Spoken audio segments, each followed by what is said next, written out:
I just want you to know, Lou, and your listeners to know, the ones that get angry at me, that I wake up every single day trying to work out how I can put more money in your bank account, because that will determine the success of Insight Timer, and that will determine my personal success. It's all I think about. And there's lots of levers available to us.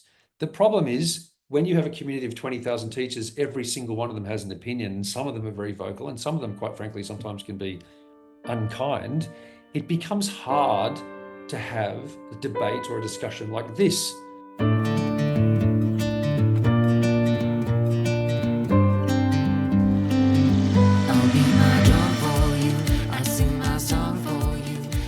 I'd be curious. There was so many places that we could start, and I'm just curious as someone, as a teacher of Insight Timer, and as someone on the periphery and in conversations with sometimes Luke or Maddie, what is the day in the life of Christopher Plowman? And that might range, like, depending on the week and what fires you're putting out. But what's it like to be the CEO of a large tech company or of Insight Timer? Like, do you wake up at 4 a.m. and do 4 hours of Insight Timer meditations and then have an 8 hour workday? Do you what is it? Can you bring us back or into what that's like on a day to day? Maybe you can use this week if that's helpful. Yeah, I can try that. First of all, I heard a great quote the other day. I'll see if I can find it for your audience, from a guy called Chateaubriand, a French guy, who talks about the fact that true happiness is when your work and your non-work life is integrated. I don't really consider myself as having a job. As you were talking about what's my workday like, I was thinking about, well, it primarily involves me dropping my daughter at school. That's my primary focus during my days, to make sure she gets to and from school, and that I'm present for her and present for my son and my partner. Um, that was the first thought that jumped into my head. Um, I consider running Insight Timer just the biggest joy, and I knew you were going to ask this question because you forewarned me, but I didn't think about it too much, other than to conclude that working on Insight Timer is just a very creative kind of outlet. There's tons of problems that we have to solve every day, and I love solving hard problems. It's something that I enjoy. Some people like exercise, some people like painting, some people like teaching. And for me, I like to look at a very complex problem and see if we can solve it. Building a company like Insight Timer, building a tech company that does about $25 million a year without any advertising and with 20,000 teachers, is a very complex organism.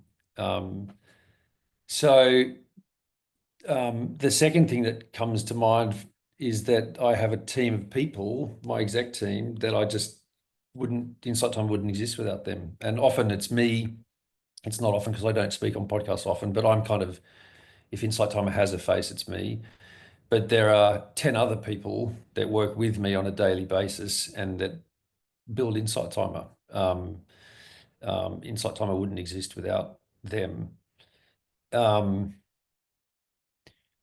and it's just a great joy. And the counter side to that is complex problems and communities bring with them lots of pressure and stress that I don't enjoy at all. I don't like having to make decisions about the longevity of our platform and the negative consequences that might have on a group of teachers and their reaction to that. I find that very stressful. Um, and I don't like that side of my job. It comes with the territory, and I'm not complaining about it, but I often feel very pressured, um, sometimes anxious about the responsibility that comes with building a company like Insight Timer, because it is a very important piece of infrastructure. It provides millions of people with free mental health tools around the world. It's also a business. It provides income to thousands of teachers. I have investors who expect returns on their money, $50 million or whatnot. We have 80 people that work at Insight Timer. So there's lots of responsibility that comes with it. Um, and that part, I wish I didn't have to. I wish I could have all the fun and none of the responsibility. Um, so to get functional with your question, I usually wake up at about 5 o'clock. have a coffee, jump straight on the dashboards. My kids wake up at about 7. I take my daughter to school at 8. And then I work intermittently throughout the day. I always try and get to the beach at least once if I can. Um, and I don't work late in the evening. I used to do that, but I can't do it anymore. So I typically switch off at around 6 p.m., have dinner with the family, and then often crash on the couch. Sounds so mundane. Uh, but it's just something that I love. I'm addicted to it in every sense of the word. I consider myself the luckiest man on the planet because I wake up every single day. And I know some people kind of say that as a throwaway line. I truly do think I'm the luckiest person on the planet. I don't have financial success. I don't have wealth and these. I mean, I'm comfortable, but I haven't kind of sold my company. Um, but I have my family, I have my health, I have my creativity and my company. And I have Bondi Beach and good coffee, and that's it. That's what I want. I'm a happy 50-year-old. That's beautiful. If you can get outside during the day, sometimes I feel like even as a meditation teacher and creator and coach, like I spend way too much time just on a computer. So to know that the CEO of Insight Timer is also getting to the beach like during his days, most days, it's inspiring for me to slow down, as I think I need that lesson often. Well, I tell all my team, I spend time on their diaries too. I look at their calendars and I say, there is no exercise time in your diary today. There's no, like, I hope to see at least 2 hours, whether it's in buckets or in the morning or in the afternoon. If my team have kids, I expect them to have time to pick them up from school. Like um, these things to me, I always say to my team, your family is far more important than your work. Um, and I think when there's that relief or that release and they know that, then actually what happens is they love their work so much more because there's no conflict between um, their family life and their work life. You need people to be um, stable at home in order to be, creative at work. Yeah, I think in what you're sharing, like there was a question for you around this. Clearly, there's an integrity, there's a genuineness, and I think any company reflects its leader, reflects its CEO, reflects its founder. And I think what you've built with Insight Timer, the generosity model of it, how much you've given to teachers throughout the years, and clearly in just even this conversation with you, this generous spirit of leading, by example or putting your family first as far as creating like a culture at Insight Timer, which I know less about, but I know a lot about the culture of the Insight Timer platform and the teachers and the community and how many people have, truly have blessed their lives in some both teachers and users and have allowed so many beautiful things to come. And I think it comes from that generous spirit that Insight Timer was born out of. And I was curious, like, did you always have like was that something that was from your parents that you took on, or is like, how No, did that come about? no, and I no, um, it's not the case at all. I think um, I just don't want to bestow on myself kind of some sort of, lots of CEOs do. Um, I think you need to look at the shareholders of our business first and foremost. If you think about generosity, um, I started Insight Timer. We bought Insight Timer, my brother Nico and I, because we thought there was an opportunity to help meditation teachers make money. My brother is a meditation teacher, and we are um, driven by the conscious benefits that can be derived from that, but also by the commercial benefits. It's kind of at the very core of the complexity of our company, which is how do you create a successful commercial capitalist enterprise and maintain values. Most companies fail. Look at what happens to Facebook and Tesla and whatever. But look at what happens to the owners of these companies. They're just at some point their values go walkabout. There's just no other way of saying it. I often wonder if Insight Timer becomes very, very successful, what will I be like? I do. I question a lot. I say, what will I be like if I'm some successful rich tech person. Will I succumb to the evils that people succumb to? Um, but um, just as I have my team, I have a series of people that I report to as well. I have a series of shareholders, Bo, Gretel, Charlie, Anthony, and Zach. Um, and I don't think I know a group, a more kind and supportive group of people as I do for my investors. And I'm sure that through them, we've been able to build and maintain this kind of generosity model. Indeed, because they have been generous with their time and their money and their support of me. And so that flows through, I hope, to the platform. And yes, perhaps I'm a conduit for it because I need to take their money and their time and their interest and convert that into what you see, which is the app and the team and those sorts of things. Um, but it would be wrong to say that I'm special or overly generous. I'm not. I'm just a person that wanted to build a company. Um, Well, and uh, and someone that does think that what we have built is important. I do rally against what's going on in the world, and it does make me terrified. And I do want Insight Time to be successful, not just for commercial reasons. Um, but I think the conscious model, the generosity model, was very harmonious as well. It seemed to work. The universe supported us every year when we first started. We'd have like 1 million people more than we had the year before, and we didn't advertise. And I'm like, where the hell are these people coming from? Right? We're not advertising. Calm was spending $100 million a year, as was Headspace, on advertising, and we weren't. And of course, they got bigger earlier because they were advertising, but we didn't advertise, and we still got pretty big. And now I think we actually have more people on our app every day than they do. I think we've actually finally surpassed them in terms of active user numbers. I don't know that's technically correct, but I think that's correct.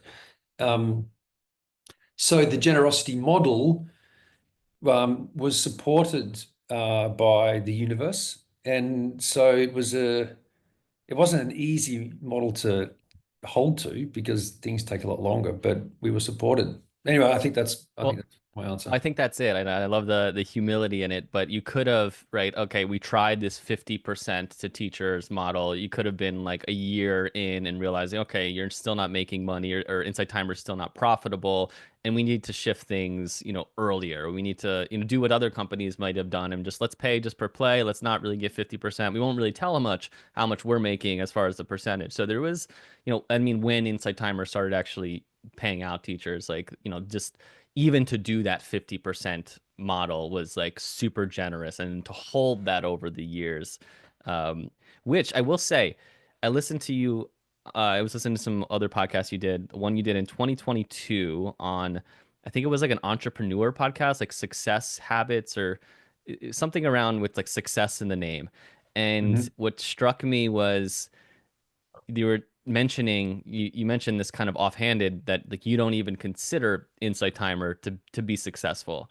And I know what you meant by that because it was just more on the financial front. Well, when I heard that, it like struck me because I'm like, wow, I have had so many conversations with people on this podcast, and you mentioned the universe supporting Insight Timer, and it's almost like the how much the universe has supported the teachers in when they found Insight Timer, where they were in their life, how they could have went down this path, but because of Insight Timer, they were able to go down this path, and how much success that has brought them. And then for me personally, just how much success, I quit a job 10 years ago and was really flailing for 4 or 5 years, and it wasn't until Insight Timer. Well, Insight Timer was almost like my golden thread that kept me through. And then eventually, when it became monetized, I was like, it really opened up doors for me. So I experienced so much success. I know so many people that have experienced so much success. So when I heard you say like Insight Timer is not successful, there was like oh, I get what he's saying, but it was strange to hear. So you're curious, like, has that changed? I know since some changes recently, but or how do you define is success purely financial in your viewpoint?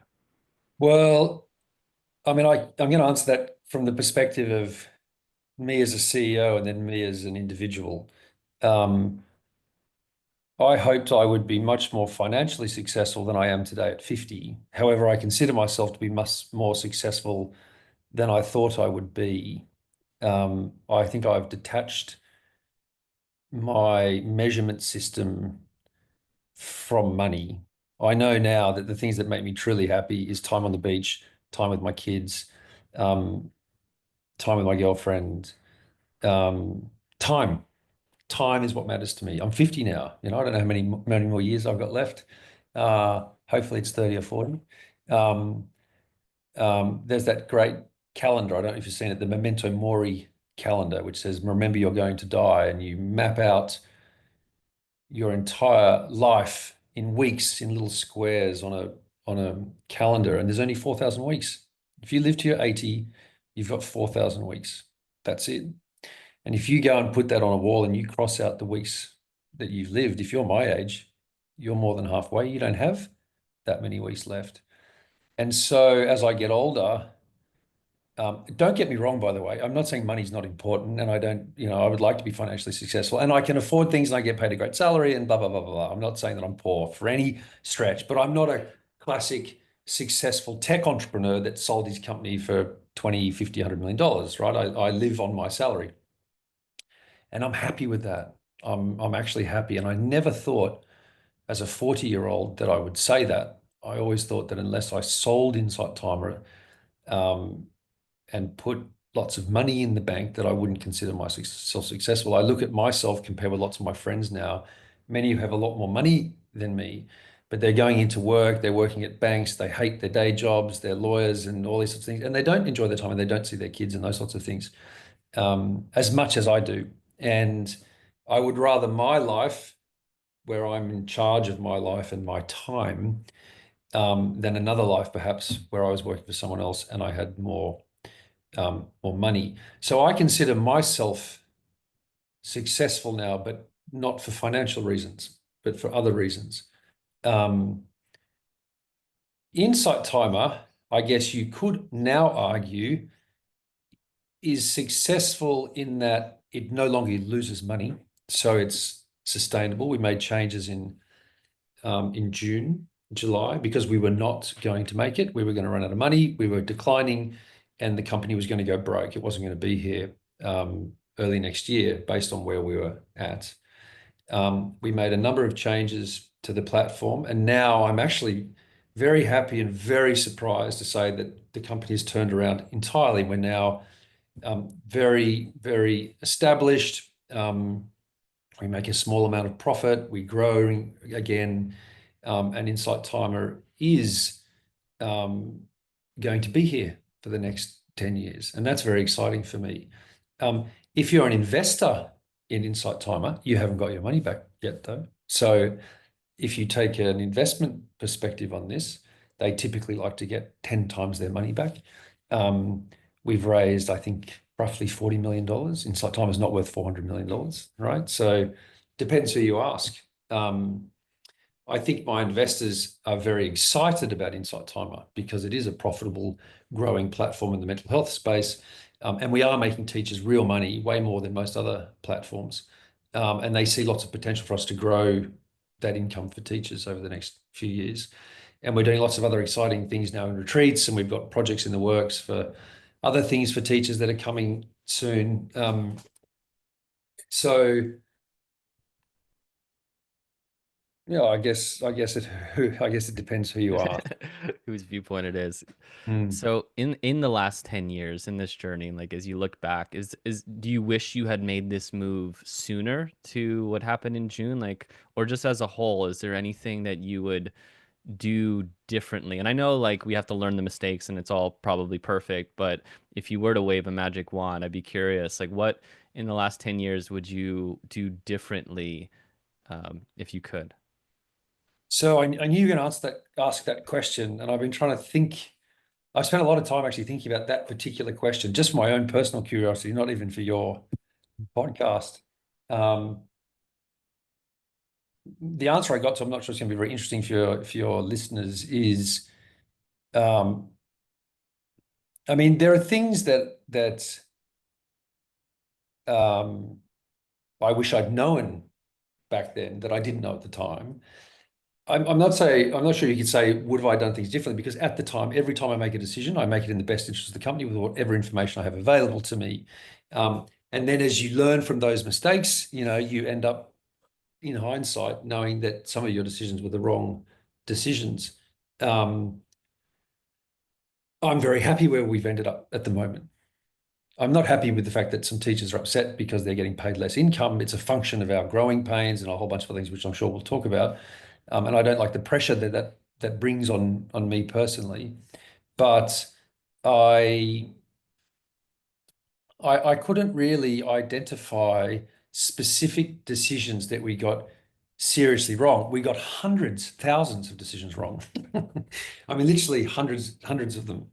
Um, Perhaps in hindsight, because we're going through a period of time now with a small group of teachers where there is some teachers are upset with me, and I empathise with them. I understand why. Perhaps I might have, had I known earlier on, been more clear about the fact that we're going to have to make changes as the company grows, and we don't know what those changes are, and we'll do them with integrity, and we'll do them to ensure that the platform continues to grow. Um, um, Perhaps I should have been more clear about that um, our business model was subject to change. Sometimes I feel like I'm sitting in a plane, um, driving, flying through some storm, and there's a few passengers kind of throwing things at me, and I'm like, guys, we're all in the plane together. Um, and we are. If this plane crashes, like I'm going with it. Every single thing I own, the only thing I own in terms of assets is my equity in this company. I don't own a house, and I've said this before on podcasts. Every single thing I own is equity in Insight Timer. I own 19% of the company. The rest is owned by shareholders and what have you. And if Insight Timer doesn't make it, I'm 50. It's not going to be easy for me to get another salary somewhere else, and I won't have any assets to retire on. Um, the the thing about a plane is you've got a couple of components. If I just use this analogy quickly, you've got a couple of components to a plane that are essential, right? You've got a guidance system, petrol, engines, and the wings. Let's just say, I don't know, I'm picking those things. Um, and if one of those things goes, your plane's not great. About a year ago, the entire industry changed. And so there's only one thing that matters in your plane anymore if you're a startup, it's profitability. If you are not profitable, your company is basically not going to make it. And I had to make decisions to keep our company in the air, and I had to get us to profitability. And that meant I had to reduce the money that we pay teachers from 50% to 40%. We're now gradually getting back to the original payment. But in hindsight, perhaps we could have communicated that better. And I was told at the time that we weren't transparent about it. I couldn't have been more transparent if I tried. I wrote an article. I went on podcasts. I did everything I possibly could to explain that the consequence of not doing this was that in a year's time there would be no Insight Timer. Um, so maybe I could have learned how to do that better in hindsight. But apart from that, I think that Insight Timer is a great accomplishment, and does provide enormous value to millions of people, and will one day, when we finally kind of have reached our flow state, make tens of thousands of dollars per month for all of our teachers. But it'll take another 10 years. I don't understand when people say that you weren't transparent or weren't genuinely super generous. Like to give the fund for 3 months was amazing, and to like know that that was coming. I remember reading that email. It was a week before I was about to go dark because I was getting married. And it was like a whole week that I was kind of going into this initiatory process. So I remember I'm like literally going to go off email or phone for a week and a half that morning. I'm like, let me just check my email one more time.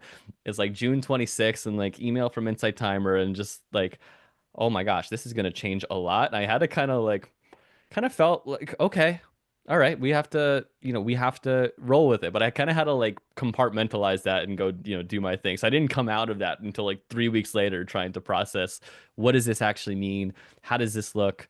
Um, I want to get into what's unfolded since that time, but I am curious of I'm always this challenging thing, and I know you've spoken so much before, and it's in like Insight Timers guidelines of understand it, where if you want to supporting teachers, and if Insight Timer isn't paying them, let's say a teacher needs $60,000 a year, or Mm. to make a living or whatnot, and if they're not making that, Mm. and we've talked about why you don't give out your email list to teachers and all that, and I totally understand like that Mm. aspect, but how, and you're doing it with retreats. I know I'm kind of answering this question, but like the how do you think of the balance between people, like I'm on this podcast, right? This is not through Insight Timer, although I might publish it on Insight Timer. But how do you think of the balance with sharing and teaching on Insight Timer versus having things off of Insight Timer, and like how they can they support each other if that's the way the teacher is supposed to Yeah, make. Do you get what I'm saying? I do. It's my biggest nightmare. Let's Yeah, get right to it. My biggest yeah. nightmare. So consider for a second, because I think sometimes, as I would if I was a teacher, I consider it from a teacher's perspective, but just consider it for a second from our perspective. Um, we've built this platform. We've invested $40 million into its construction. We haven't yet got to a point where we're making teachers enough money, but we spend every single day trying to make as much money for our teachers as possible. If we were to open up our platform and allow teachers to off-ramp, which is essentially mean to farm our database, to take all of the users off our platform and go and sell directly, we would have no platform left. It would be as simple as that. And all of the people that come to Insight Timer to engage with many teachers and to not be spammed by emails and notifications, all that sort of stuff, would start suddenly being contacted by hundreds of teachers, and um, we would have no platform left. And it's not that we don't want teachers to make as much money as possible, but if we start sending off all of our community off into individual disparate databases, our platform dies. It's just as simple as that. Um, Airbnb does the same thing. Airbnb encourages you to book on platform. They don't like you to go off platform because the platform disintegrates. Now, they've got very clever tools to encourage you to stay on platform. You get free insurance if you book for them. If the house falls through, you can get another house. You've got a whole host of tools that make it in your interests, whether you're a renter or a homeowner, to conduct your business on the platform. People still don't, of course. They send their email or their phone number and go off platform. Um, we just can't afford to have people on our platform or teachers on our platform farming people off our platform and monetizing them on their own. It's not to say that you can't do that, Lou. And lots of our teachers they get very clever about it, and they do it to a certain extent. As is always the case, a minority group of teachers ruin it for everyone else because they get really sophisticated in how they try and do this. And they don't just stop there. We had many teachers that create fake accounts and increase their play rates, and we track them down with IP addresses and all this sort of stuff. Some teachers that by the way, like I don't mean you personally, but reasonably well-known teachers that do things um, that are not okay. And so what we need to do is we need to do a much better job to help teachers to make money on the platform.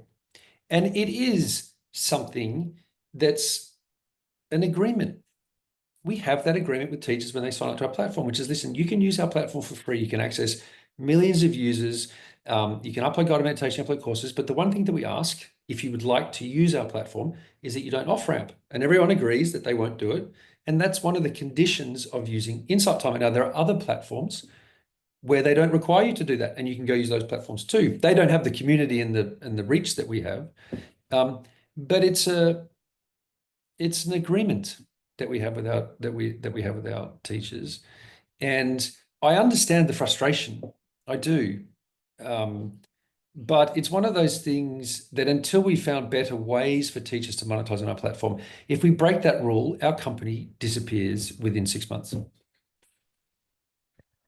I hear you. I don't I try to like hone that in. I just was curious if like because Insight Timer is not fully supportive, right? Yeah, I guess it can't trust that you're gonna figure out a way to make a living as a teacher outside of it too, whether it's through your workshops, whether it's through retreats, which we'll talk about in a second of how retreats are going with Insight Timer.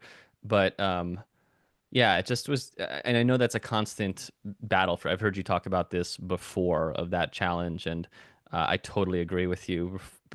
Before, when I used to, I mean, I used to just have an email list, and I would just send people like, "Hey, I do new meditation on Insight Timer," and I would send people back to Insight Timer, and it was this kind of like this circular thing. Now I also have things that I'm doing off of Insight Timer, but I could see how that would have gotten over just overloaded with teachers spamming a lot of people and a lot of emails, and so that specific thing I totally understand. But yeah, I just didn't know if you're with Insight Timer with teachers maybe making some a little bit less, some a little bit more right now too, of how to support them outside of it. And it might not just that might not be your job, right? It's actually probably not your job to support them outside of it, but to just create as good of a company as you can for them to flourish inside of it in the rules that you set for it in the way that it's actually going to allow everyone on the app to flourish. Yeah, look, I think you're right. I mean, the amount of problems that we have inside our platform, I don't have the time where 80 people to start looking at how we can help teachers off the platform. Um, um, but I do think that I talk to my team about rights and responsibilities, and there is it's our rights to determine the rules of our platform, and it's up to the teachers who use our platform. It's their responsibility to respect those rules. That's just the way, that's how society operates. Um, and if teachers don't want to operate under that set of guidelines, that's totally fine. They don't have to use our platform. I genuinely mean that. I hope they stay on our platform. But this is one of the things that we've determined is important for our safety, for our longevity, for our sustainability. Um, I can't tell you how much I loathe, Lou, when one of our employees has to email a teacher and say, hey, listen, you're using the live platform to promote all of this stuff off platform. Could you please not do that? Because we look miserly and mean and nasty. We do. But we're not doing it to be mean and miserly. We're doing it because if everyone does it, we go broke.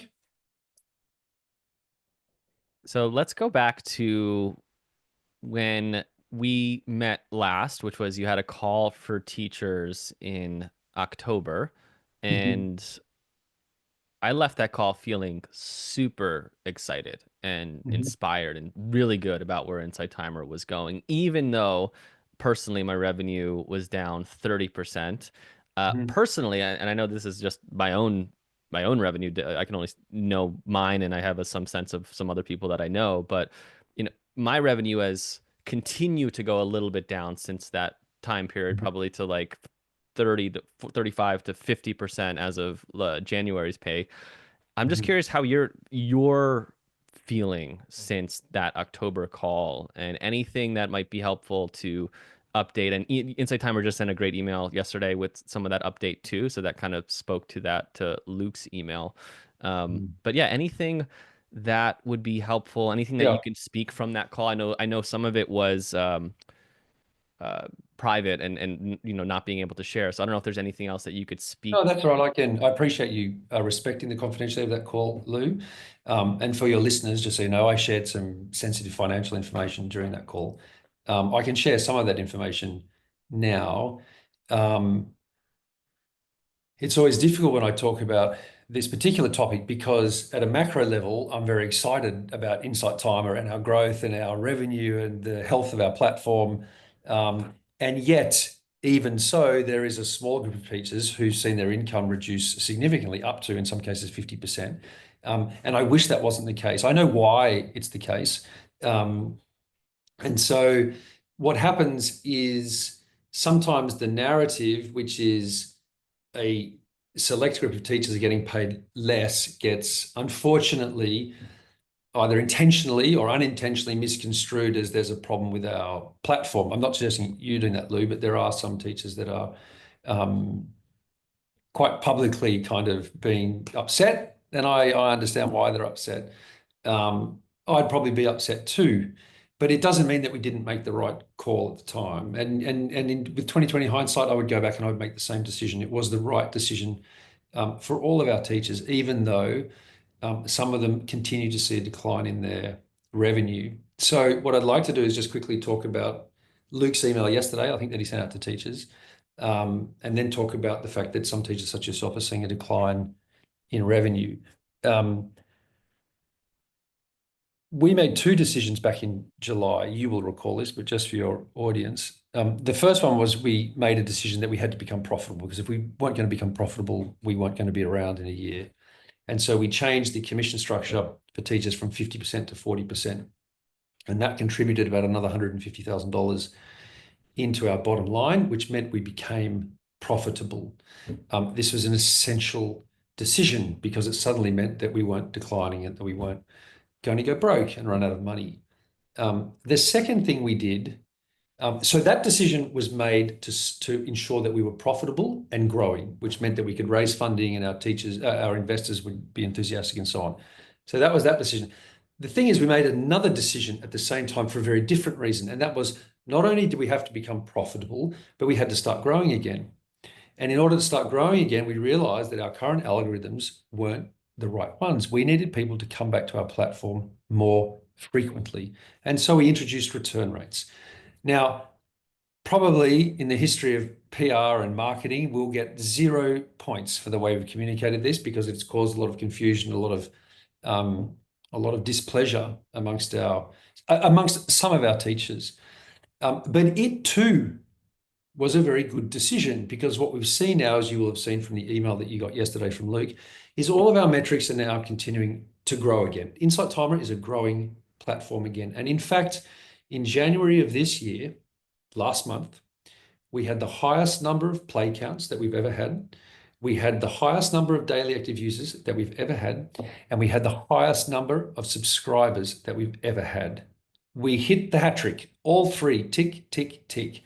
Now, this means that as that revenue from January and February continues, because we pay out, if someone subscribes to Insight Timer today, we pay out 1/12 of that money every month for 12 months to teachers. That's the way it has to be from accounting perspective. So what teachers are going to start to see is that as our revenue continues to grow, the revenue pool will continue to grow. Now, we haven't got back yet to the pre-July decision. We're not at June numbers yet, but we're close. We've got about 4 or 5 months to go, and we'll be back at the original levels in terms of total subscription payouts. And I'm pleased with that. If you actually add the new revenue that we've created, which is retreats, we're paying out more than we were paying out in January last year, 8% more. So I'm happy about that too from a macro point of view. The problem that a small group of teachers has is that if you take these two events and you add a third event, which is the fact that we've got so many play counts, some teachers have been caught up in a perfect storm.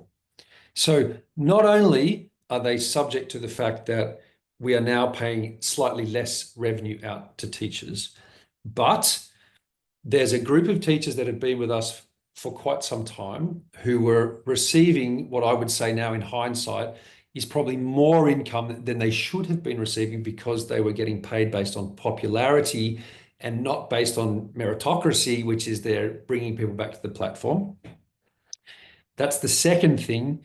And the third thing is our platform is growing. And what happens when our platform grows is there are more people on the platform. They're listening to more content. There are more play counts. And so as play counts go up, if the revenue doesn't increase at the same time, the rate per play goes down.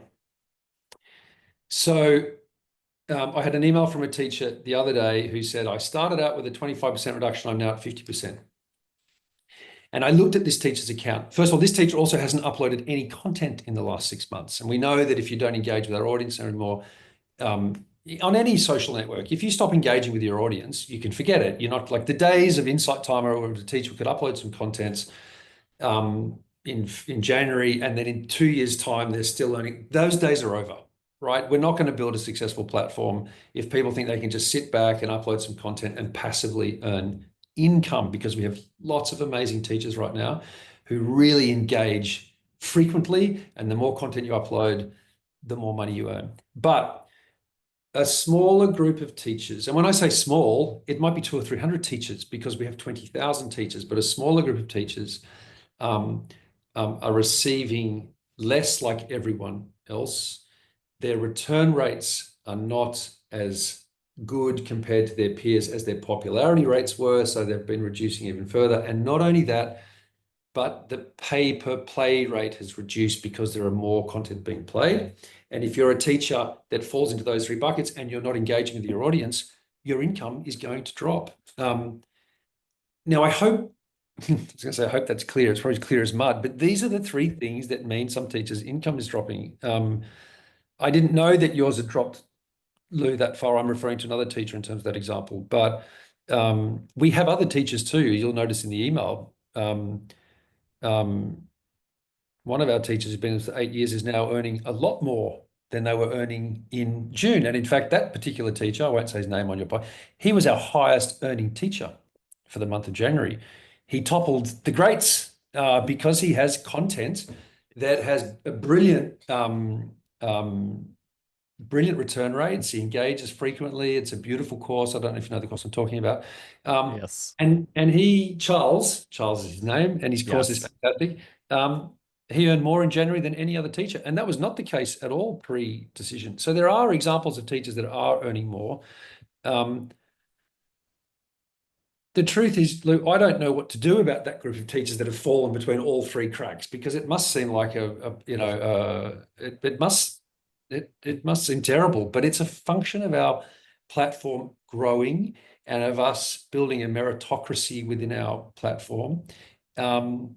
And it's a function of some teachers catching the return rate kind of juice earlier. They understand it. We don't know what the return rate juice is. I don't know why his course outperforms all the others. I don't. I love the course, and I think it's probably because when he leaves the course at the end of the day, he talks about the course tomorrow. They're short audio files, about 6 or 8 minutes each. When you get to the next day, he refers to the previous day. It's an 83-day course, right? It has technically it has a 4.97 star rating from 15,000 students. It's just a beautiful bit of content. So you don't hear from the teachers that are earning more. You only hear from the teachers that are earning less. That's the human spirit. I understand it. I'm confident that by August, the majority of our teachers will be earning more than they were earning in June. I have to take my humility pill because I'm probably in those three buckets that I'm like, okay, maybe I'm falling back. My popularity's falling back, which I'm okay with. And I'm uploading content. I used to be more consistent, but I don't have I trust it. I trust my path, and I will, and I don't, and Insight Timer is always going to be there. But I'm smiling because on the other part of that is I know Charles is a friend, and I'm in a small Insight Timer kind of group, and I see Charles every week, and I've seen his journey with this course. He's been a couple time on the podcast. We talked a little bit about it a couple weeks ago, so I'm just so excited to now know that it is because when he tells me his numbers of what he's getting per day, I'm like mind blown of how many plays Oh. he's getting per day. It's like absolutely blowing my mind. And so we've been celebrating the heck out of him to know that he beat the greats, who I can imagine who that is. In this month is just celebrating you, Charles. I know he'll be listening to this podcast, and he has another 111-day course coming out soon on Zen Stories. Wow. So we'll see if he can hit the magic twice. But just to speak on that for people, and I know if you've listened to some of my content, you probably have heard me talk about Charles and this course because it is a great example of Charles made that course and he didn't even care if Insight Timer was going to accept it. I remember him going through that and saying, you know what? They've denied a course from before. He's like, I don't even care. Like this was coming from such a pure place of creativity. And he says like the Tao supports it, right? The his Well, it's about the day Tao. three. It's the day three, I think, of the course, which says just detach, like we did, will it or won't, don't And don't force it. Um, exactly. So he and lived it for that. And it's like, oh, wow, look what happens. And yeah. but listen to the resonance of his voice in that. Like the whole thing is just really beautifully executed. The audio quality is amazing. The kind of the cadence.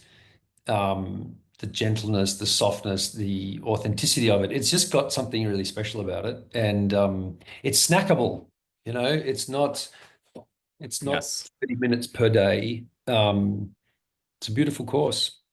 The other thing I would like to say, Lou, for some of the other teachers out there is um, there is another huge benefit. For other teachers on the platform, we have a musician, the same musician who was very, very popular in the early days. Um, and as a result of what we've done now with return rates, we have other amazing musicians who create beautiful crystal ball sounds and things like that that are now getting more coverage on the platform and are earning income, right? So it is true that some of the more popular, and this is the same for every platform that was ever built, right? You get a group of people that were there at the start. It's human nature to have an expectation that things will continue to be as they always were. But we can't continue um, to be the way we always were. It's like when your child goes from age 5 to age 10, you treat them differently. When you go from age 10 to 20, you treat them differently. And it's not that we're trying to treat our teachers differently, but Insight Timer is growing up, and we're trying to build a platform that services millions of teachers and hundreds of millions of users. And that means Insight Timer can't exist for a small group of teachers who happen to be with us at the start. There's going to have to be some jostling, there's going to have to be some repositioning. And I know there's going to be some teachers who understandably get very upset about that. But I can't take my eye off the prize, which is millions of teachers, hundreds of millions of students. That's just what we have to do. I want to follow, I think, what I'm tracking with Charles's example on made for you algorithm. Because what it seemed like from that email was that because Charles's content, and this is the meta question, is if your content is tracking with a good ROR, Mhm. is the made for you algorithm trying to pick that up more to then feed to people? Because that's what it seemed like with Charles. It's like it's noticing Yeah. Charles has great So ROR, and then let's send it to more people, and then that's just like a great cycle. yeah. So the answer to your question is yes, and let me explain to you why. I learned something just before, about 6 months before we introduced the return rates. I learned something which I didn't know before, and we learned it from Duolingo. I learned this concept called CUR. I don't even know what that stands for. It's an acronym that means current user retention or return rate retention or something. Um, and I had always, up until I learned this, thought that the only way to grow your platform was to bring new people into the platform. So installs, right? We've always had about 10,000 installs, not always, but it hit about 10,000 a day 5 years ago, and it's remained static at about 10,000 a day ever since. About 50, 60, 70,000 people join Insight Timer every week. And so I've spent a lot of my time, wasted time, trying to work out how I can turn 10,000 installs into 20,000 installs. And then this guy at Duolingo discovered something, which is that's not the most efficient way to grow a platform. It's an important way to grow a platform. Installs are important. But actually, what matters is how many people who are already part of your platform come back each day or each week or each month. And we worked out something quite interesting, which is that we have 10,000 people who arrive at our front door every day for the first time, but we have 50,000 people who come back to our front door every day that haven't been on our app for the last 30 days. It's a much bigger opportunity to grow your platform. And so we were spending all of our time on this 10,000. When in actual fact, we suddenly realized that there are 50,000, 5 times as many people that rock up every day that we can actually engage and encourage and get to grow our daily active user base and sell subscriptions to. And how do you do that? Well, you find content that brings them back. And so when we discover a core, and when I say we, it's the algorithms, it's the AI, it's a whole bunch of sophisticated stuff that's way more sophisticated than any one individual, of course. Um, we're now looking for content that brings people back more frequently. And we will favor that content. And if you have a course like Child that brings people back, and our platform gets bigger as a result, because if I come back to the platform 3 times a week instead of one, right, that means we have 3 times. It's still me, but in terms of the way we count them, it's more daily active users.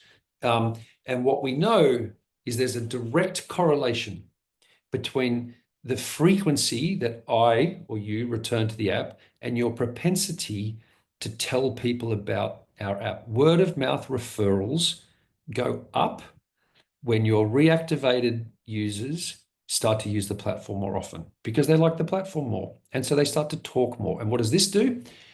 It creates more than 10,000 people that's new that comes to your door every day. It grows the other metric too. And we also know now, and you've seen these from the stats I shared with you in the meeting and the email, that when we bring 100 people to our front door, 4 of them subscribe. 3.6 actually.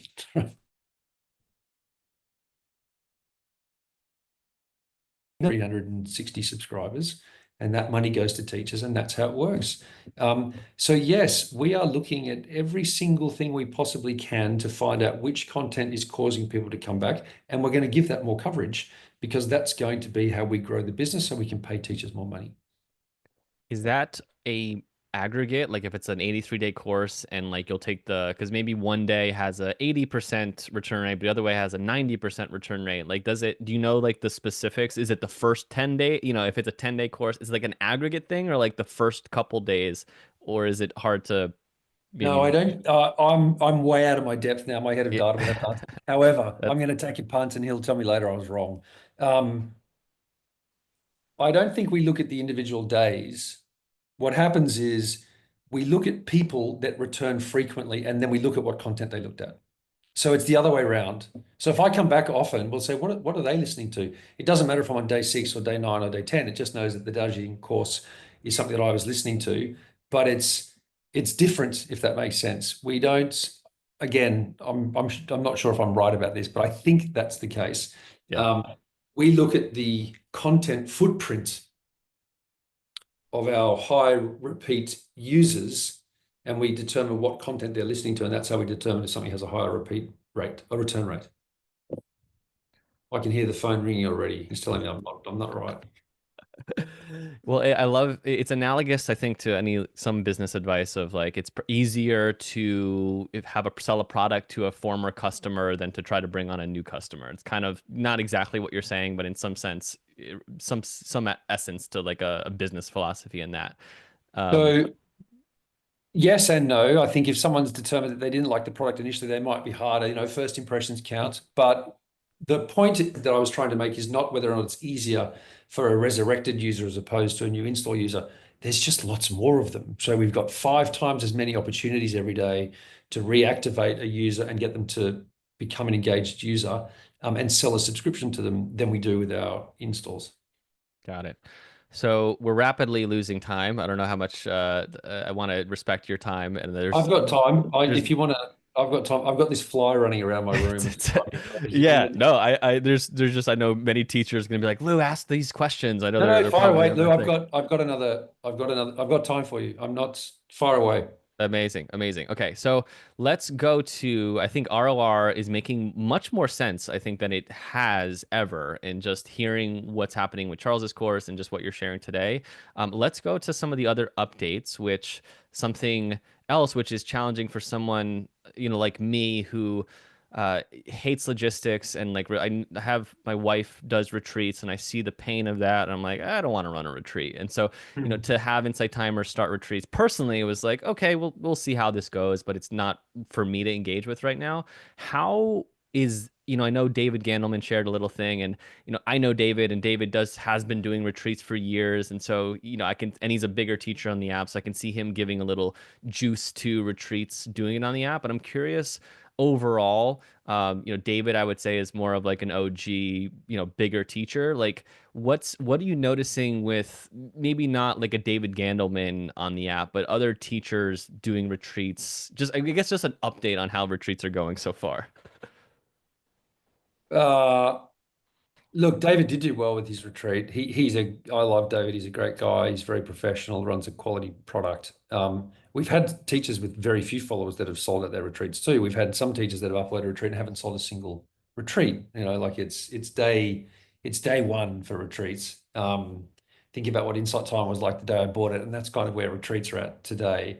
Um, Retreats is in its current form sort of this cobbled together thing that we wanted to get launched as quickly as possible. We're taking the same playbook that we've done hundreds of times before, which is we get something launched, we'll trial it, we'll see what works, and then we'll iterate our way to success. Um, think about the way Retreats is currently operating on the app, right? There is no browsable directory of retreats on the app. So if you come to the app and you're looking for retreats, you can't find any. All right. The only way you can find a retreat on our app at the moment is if you've got a retreat, Lou, and I listen to your guided meditation, I get to the end of the guided meditation, I click through, that's when I'll see your retreat. That's the only way I can see it. The chance of me running into your retreat is tiny. Now, we knew this at the time because we were testing lots of other things. First, we wanted to test how would people interact with that screen? How would they pay for the deposits? How would we take the money? Like, what did our dashboards look like? We had to build a whole bunch of tech that you don't see in the background to make this operational. What I can tell you is that in about 4 weeks from now, we are launching a new tab on our app. One of the primary 5 tabs. We're going to replace the community tab with a new teacher tab. And I'm very excited about it. You might not see when it launches because we'll A/B test it. Some people will see it, some people won't. But we're going to really double down now on lots of things for our teachers. And on that particular screen, you will be able to browse retreats. You'll also be able to browse all the live events. You'll see all the current live events that are live. And there's a couple of other exciting things that we're building into that which I'm always nervous about talking about things now because when they don't happen on time, I get bashed up. But I'm very excited about some of the other things that we're looking at for our teachers.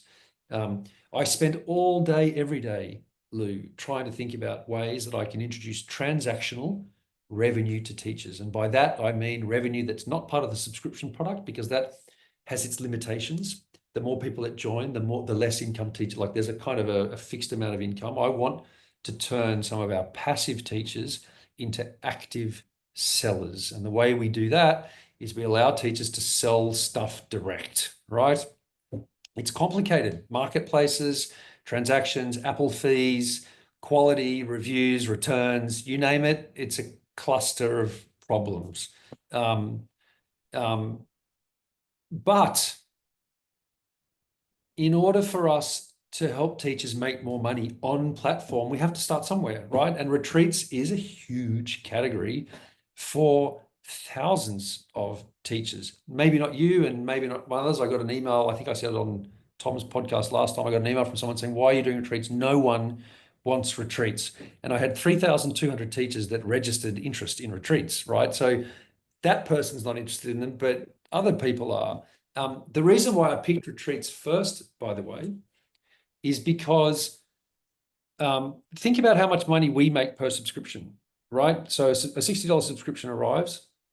Roughly speaking, Apple takes a third. Roughly speaking, teachers take a third. And roughly speaking, we take a third. We get about $20 for a subscription, which over the year for that customer is about $1.80 a month. It's nothing, That's right? insane. It's nothing. That's what we get, and all of the hosting and infrastructure that we have to do. From one of our subscribers, I think we have about 350,000 subscribers. I'm sure that number's wrong. We get $1.80 a month. Now with That's wild. retreats, yeah, with retreats, we know from research that typically a retreat organizer will spend anywhere between 30 and 50% of that retreat marketing that event. So we said, well, why don't we allow our teachers to sell their retreats to our audience? We'll take 10%, small fraction. The teacher gets 90%. So they have a cost savings based on how they currently run their advertising and marketing. But if you've got a $2,000 retreat, we make a $200 commission on that 10%, right? That's 10 subscribers for us that we get for one transaction.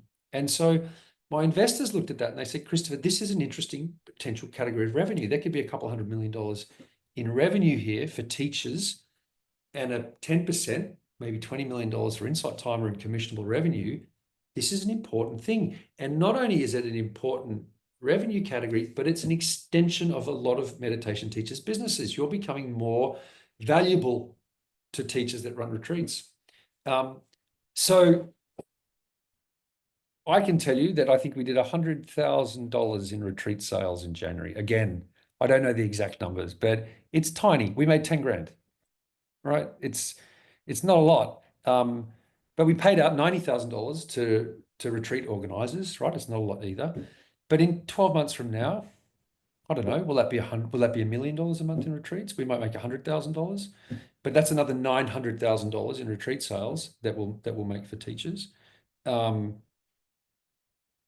So I am excited about retreats. I know that a lot of teachers wish we'd done direct to subscription first because that's what they want, but we had to pick something. And so I picked retreats. In hindsight, was it the right decision? Yes, I think it was. I'll tell you why, because I said in that July article, no one remembers the sentence, but go back and read it. I said, listen, direct to teacher subscriptions is really hard. It's going to take a lot of time. We're going to have to think through it. It's risky for our own subscription product. I said it, but I think people just saw direct to teacher subscriptions and then disregarded all the other parts of it because they're excited, and I understand it. I'm very excited about launching a marketplace on the teacher tab where teachers can sell audiobooks. Tom Evans would love to sell audiobooks. In fact, he sent me a video message last night saying, can I do that? Other teachers want to sell PDFs and instructional booklets. Other teachers want to sell meditation cushions and blah, blah, all this sort of stuff. I would love to set up a marketplace for teachers where they can just list, publish, and sell, and we take a commission. We're very interested in setting up chargeable teacher-led challenges. You know, our challenge product. Lots of teachers say, I'd love to run my own challenge. I can get 200 people in. I'll charge $20. I'll make $4,000. Insight Timer takes a cut. I love this idea. Other teachers want us to put a paywall in front of live events so that, you know, I don't know if you know Adam Wakes, you know, the musicians or whoever, they could start charging for entry into lives. We've got all of these ideas, but we have a very small amount of resources, and we'll get to them all. I'm totally off topic from your retreats question, but I just wanted to No, kind of. it's bringing up another question that I've never heard you answer, and it feels like just an obvious question, and I'm sure you've explored it, but I'm like you're reminding me, and I think my subscription because I pay for Insight Timer Premium, but mine's recurring at $20 a year. And so I don't know when I bought it, but it's recurring at $20 a year. You're telling me it's still $60 a year premium. And just I guess the obvious question is why not raise the subscription? You know, if you Okay, had a well, okay, we run tons of pricing tests, and I can tell you that in one country, I probably won't tell you the country because all of those, you know, in one country we dropped the price, another country raised the price. We run pricing tests often. Um, I know that in the UK we dropped our pricing because I think it was £60, which is ridiculous, or it was £40 or whatever. We dropped it down to, I think we dropped the price by 30% and revenue increased by 50%. So we do lots of pricing tests. The problem is pricing is very complex to run tests. Apple doesn't make it very easy. And then you have all of this sort of ugly revenue coming through that's not the right price, and the dashboards go all over the place. So pricing is something that we look at a lot. We look at the paywall, right? Most people get a paywall when they first sign up to Insight Timer during the onboarding. Some people don't see a paywall at all. Other people get it when they try and click some content inside the app. We have lots of, I mean, we run hundreds of tests got it, every. got it. Okay, so it's been Um, it's been navigated. I will tell you Yeah. another thing, and I probably shouldn't because I probably think we're not going to do it, but we look at lots of other business models. YouTube, for example. YouTube only pays its top 30% of creators, right? I've looked at that. I was like, okay, well, what does that make sense? Because we pay out, I think, about 30% of our income to people that earn $10 or less, or whatever the number is, right? It's a Ah, huge overhead for us, right? interesting. It's a tiny amount of money for a teacher. And I've been thinking, well, if we did what YouTube did and we took that money and said, listen, guys, until you start to earn $10 a month or $100 a month or whatever the number is, we just can't afford to pay you because it's just too hard, right? We are a tiny team. If I took that money and threw it up over into what I call the middle class of teachers, we would increase our teacher revenue by 30%, right? Now, to all of your listeners, I'm not saying we're going to do that, because I'll probably then have 10,000 teachers that were earning $10 or less who all get on the internet and say that I'm a bastard and I took the money back. But I just want you to know, Lou, and your listeners to know, the ones that get angry at me, that I wake up every single day trying to work out how I can put more money in your bank account, because that will determine the success of Insight Timer, and that will determine my personal success. It's all I think about. And there's lots of levers available to us. The problem is, when you have a community of 20,000 teachers, every single one of them has an opinion, and some of them are very vocal, and some of them, quite frankly, sometimes can be unkind. It becomes hard to have a debate or a discussion like this, because what happens is you get one or two people in the meeting who kind of, usually not because of something we've done, but the great saying, hysterical is historical. Usually it's not about us, but they kind of cloud the discussion, and then we can't get to these kinds of constructive discussions. Let me ask you that question, Lou. I'm going to switch. I'm going to take the mic for a Oh, second. wow. Okay. There we go. I'm going to ask you. So, Lou, this doesn't work, by the way. So, Lou, It looks good for YouTube.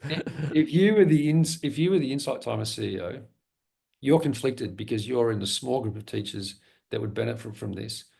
Would you take all of the income from teachers earning $100 or less, stop paying that income out to them because it's a huge overhead, 6,000 teachers, transaction fees, invoicing, etc., etc., etc., and pay that income to the top 30% of your teachers?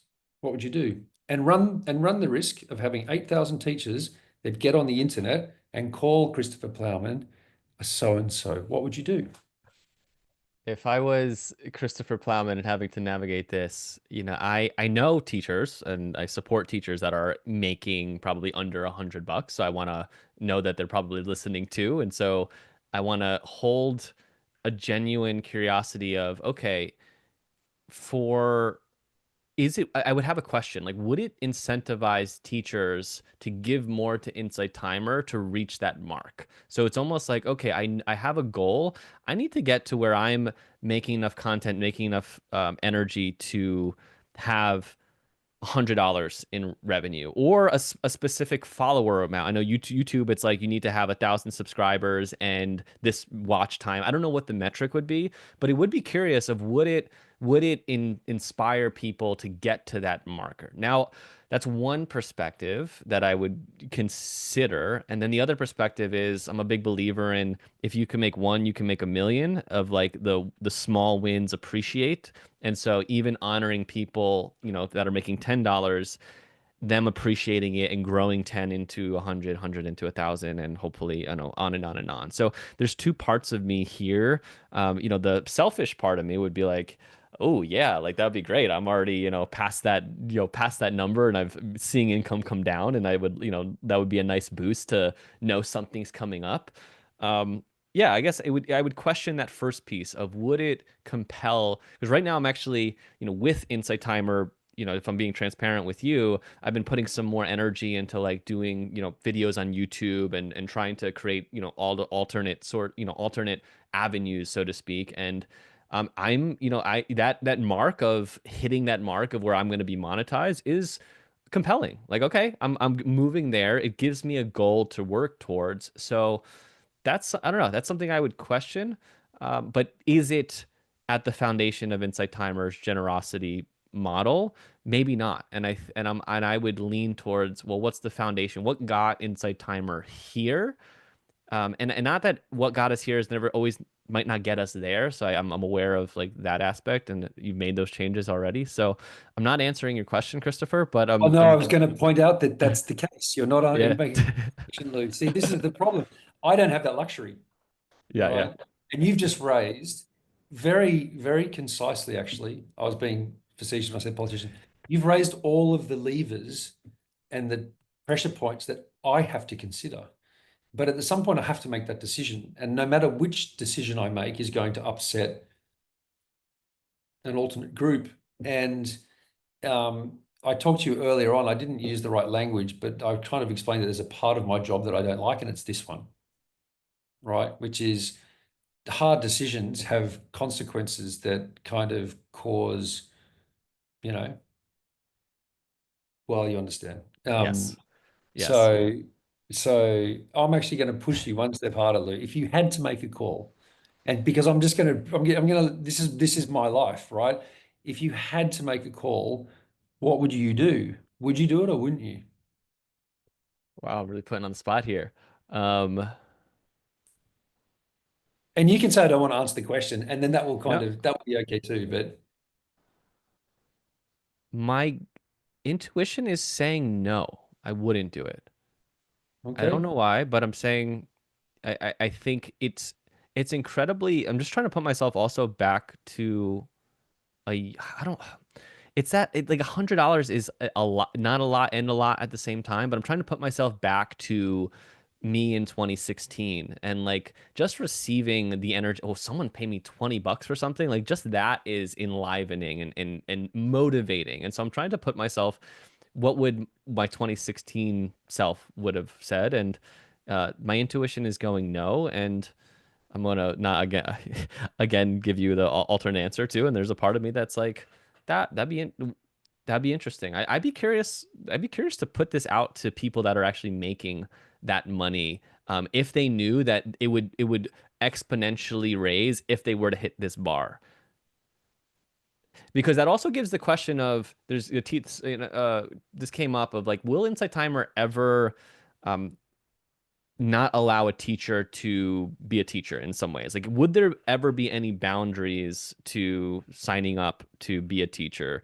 Um, yeah, and I I mean, did you mean do we throw people off the platform? Is that what you mean?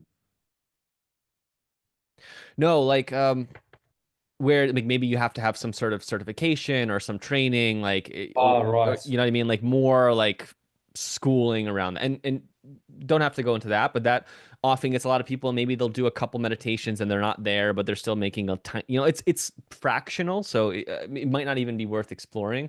Um, but yeah, wow, you just putting that pressure on me, Christopher, to me having to make like a gut decision here is like, wow, I it's hard. It's hard to make that. It was really hard to just be in that pressure, just to get a little taste of, oh, you have to deal with this all the time, and a lot more I'm sorry to people. that. Maybe it was a bit unfair, Lou, but it was an interesting exercise, wasn't it? I was very curious in how you. It was a new experience for me. I loved it. I should do this more often when teachers contact me. I'd say, well, what would you do? What would you do? I like it. Um, Oh, director teachers, 'cause that was a big theme. You mentioned it. It's something that obviously a lot of people are asking about, and you know I totally get the to me when the answer, if I'm playing Christopher Plowman again to this answer, which the answer to, well, I don't want Insight Timer to lose its membership, would, in my thoughts, where that is almost like a pre quill. I'm losing the right word, but that is a necessity. Like you can't actually pay for director teacher subscriptions unless you have an Insight Timer subscription. Like I would say to cover Insight Timer, you make that like foundational, and then any director teacher is an add-on.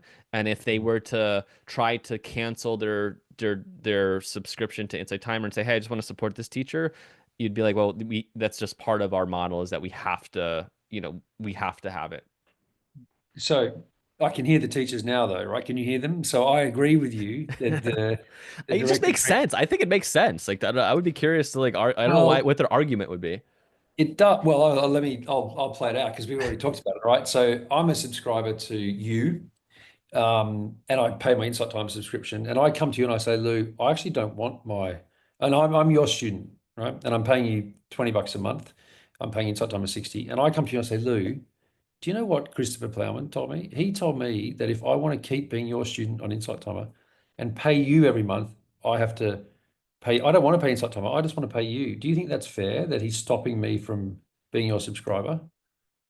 I think if I knew that the health of Insight Timer was, at the core of this, I would say yes. I think I would say being clear with teachers signing up for this, that these are the ground rules. Now, the fear that I would have if I was you is that the person says, well, you know what? Yeah, I do this actually also off of Insight Timer, and you could actually subscribe to me. Here's my link to go pay, and you subscribe, and I'll share with you these PDFs that I Well, have on Insight Timer. That's the fear for sure. but a lot of teachers do that already anyway. Not a lot, but some teachers do that, and then that's fine. I mean, I have many very, very dedicated teachers on Insight Timer, friends who run businesses off Insight Timer. They have to. That's how they, Sure, that's fine. Um,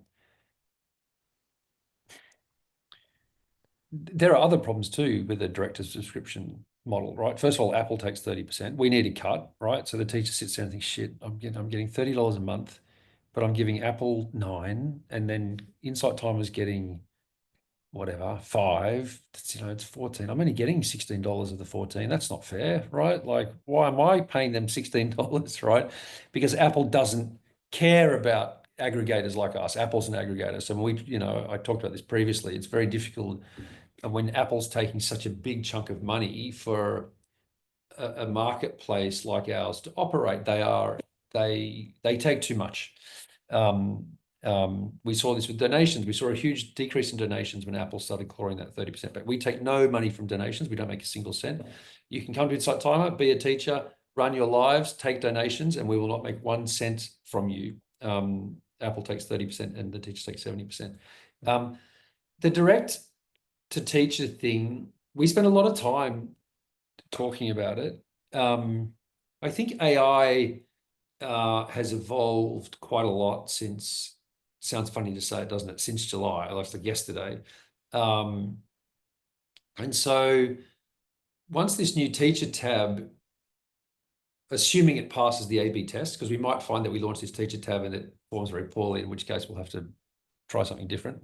Our tests determine lots of things that appear on the app and don't appear on the app. But assuming that the new teacher tab is popular with our users and results in more return rates and more people coming back to the platform, um, then we have started thinking about ways or features that we could introduce that would allow someone like you, for example, to sell something to our audience. Um, when it moves into a recurring subscription, it becomes more complicated. So it may be initially that we're going to do transactional stuff, right? So you might run a 10-day whatever on the app, and that might be $50, and Apple will take a third, and we might take $5 and you'll take 30. I'm not sure. But we are excited about this, and I do want our teachers to move from being passive to active. So we're going to have to do this. I don't want to tell your listeners that I know when and I know how, because I made a mistake of kind of putting some rough estimates around that, and I shouldn't have done that because, well, you know why. You've seen the responses. Yes. But we're looking at it. We're looking at it. And I do think, without going into AI too much, because we'll never be a platform that creates fake AI teachers and all that sort of shit. You can go somewhere else for that. But if we can use AI to help you become Shiva with 1,000 arms instead of Lu with 2 arms, and you can maintain that authentic relationship with more students because AI is running things in the background and preparing you to have those relationships, then I think it does become very interesting. So we're looking at how we can do that, but I just can't say any more, not because I'm trying to be avoidant. I just don't know, Lou, when and how it's going to look. I think that's a smart thing.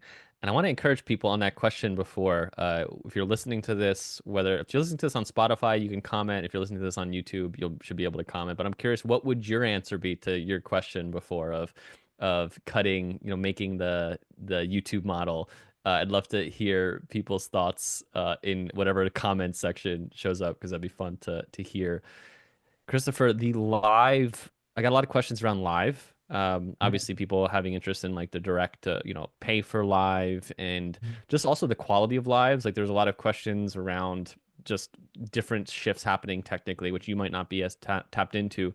Something you shared in our October call. So if it's confidential, don't share it. But there was something about the actual users of live that was so mind blowing to me. Of, oh, there's a much less percentage people using live than I even imagined. And it made me understand why live maybe is not a huge focus for you. So if I could edit this section out if No, that I is can't remember. confidential No, fire away, information, fire but away, I think fire away. Well, what was the number? I can't remember. Was it yeah, 5,000 people?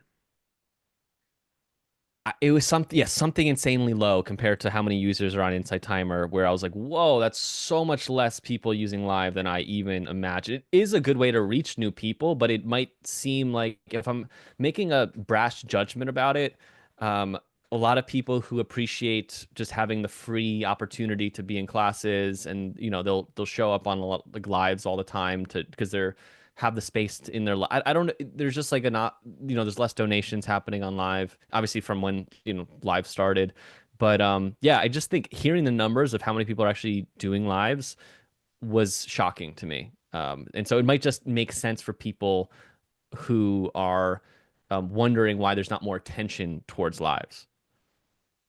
Are you talking about attention from us or attention from the community? From you, from an Insight Oh, Timer. Yes. yeah. I think everyone asks me about every feature, why there's not more attention on those features. Um, Live is a huge expense for us too. A lot of people don't realize, but the streaming cost for us is extensive. When we were looking at saving our company a year ago, we considered turning off live because of the expense of it. In the end, we decided not to because there's something about our live platform, even though it's a small percentage of our users, that can't quite be described, but there's a spirit or an essence to us and our community that I think sits inside that live bit of infrastructure. I often go to lives. I like to listen to the musicians. I love it.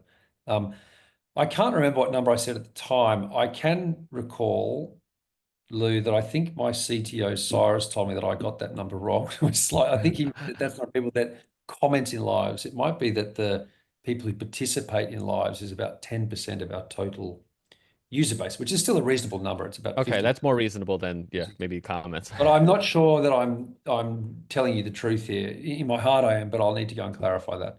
Um, it's certainly a small percentage of our users, um, and live's a bit of a potluck on our platform. You can go to some absolutely unbelievable, mind-bendingly high quality musical experiences, and then you can get some really sort of low average, low grade stuff.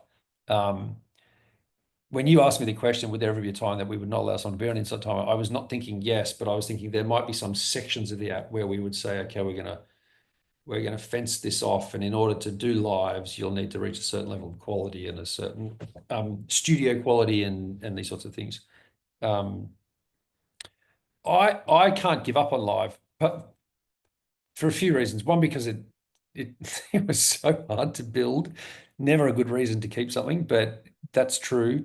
Two is because I think it differentiates us from lots of other platforms out there. It gives an in real life sort of flavor to Insight Timer. But mostly because I'm very excited about live as a platform for our teachers to start selling courses and retreats and marketplace items. And we are looking at the moment at features that will allow someone who's doing a live to say, I have a course on this, and they will click a button on their desktop. And in the live experience for the listeners and the viewers, a slide up will appear with that course and they'll be able to buy it on the spot. These kinds of little changes, because at the moment the teacher says, go to my profile screen, then scroll 50 kilometers and then turn right and go left, and all that just Yeah. doesn't work. And so I'm excited about lives for that reason. We also know that teachers who are putting on retreats, if they go and promote them in live, they do very well with their retreats. So I think that live will become a very interesting tool for people to sell courses. And I don't mean to become salesy, but Charles giving a live on his course and then saying go buy it would be a beautiful experience, very consistent with what we're all about. So um, it doesn't have more time put to it, Lou, because we're 80 people and um, we just ran out of resources, run out of time. Yeah. Christopher, you've been extremely generous with your time. I have one more question, and you're welcome to answer as much as more if there's more to say. But what for teachers listening? what can us teachers do or continue to do to help Insight Timer flourish? Any requests? Look, it's simple. I say this to every single person who says, "What can we do?" We need Insight Timer to grow because the bigger we become, the more resources we can put onto things, right? I have a fixed amount of cost every month because it's determined by how many, like teachers get a fixed amount of pay. We get a fixed amount of pay too from the teachers, from the subscribers. If we're triple in size, then we have triple the income. Teachers get triple the income, and we can do triple the things. We're not hoarding our profit. It gets reinvested into more tech and more streaming. It's not like we're not paying dividends. It's not like we're all we're not getting we get salaries, but we don't, our investors don't get paid out dividends. It all goes back into the business. Um, and I know so many teachers do so much for us already. So it feels it's difficult to say, hey guys, I know we cut your pay and some of you are really struggling at the moment, but can you please help us grow? Um, but that's the answer to your question. That's the authentic, honest answer, that the more people that sign up to Insight Timer, the more successful we will become and the more teachers will earn. Well, Christopher, as you mentioned, it seems like the universe has supported me through it, and I have trust that it's going to continue to unfold, and I'm super hopeful and excited about where it's going, and just super, super grateful for just the opportunity. Like truly, this podcast wouldn't exist without it. So much of what I'm able to do now wouldn't exist without Insight Timer in my life. So I have endless gratitude to you, to the platform, and just yeah, just super happy to have this conversation and get to share, hopefully with teachers, and I'm sure people are going to be angry that I didn't ask their questions or you didn't, there's always going to be that. So yeah, continue to meditate and work with that in your own self. But yeah, thanks so much, Christopher. Such a joy. I've really enjoyed it, Lou. I should do this more often. And in fact, I am going to do this more often, but thank you for having me. I've Well, enjoyed talking. you've mentioned that you have now. I saw on the email yesterday we can send a video to you to ask a question. Well, you really opened up the doors there. Well, it's just we're trying to find a way where I can speak regularly to our teachers and that they, it's hard because I tried those meetings in October, but you can only get 20 or 30 people in there. They're exhausting for me. I did 5 in a row. By the end of the week, I'm dead. Um, and so we do need to do a much better job of communicating the kind of stuff that Luke sent in that email yesterday. We need to do much more of that, so that the void, the lack of communication doesn't get filled with people saying things that aren't true. So we're going to do more of that, and I'm going to start speaking more. So maybe I'll come on your podcast again in 6 months' time, Lou, and tell you how we'd been going. We'd love to have you. All right, Right? friends. Take care. Thanks. Cheers.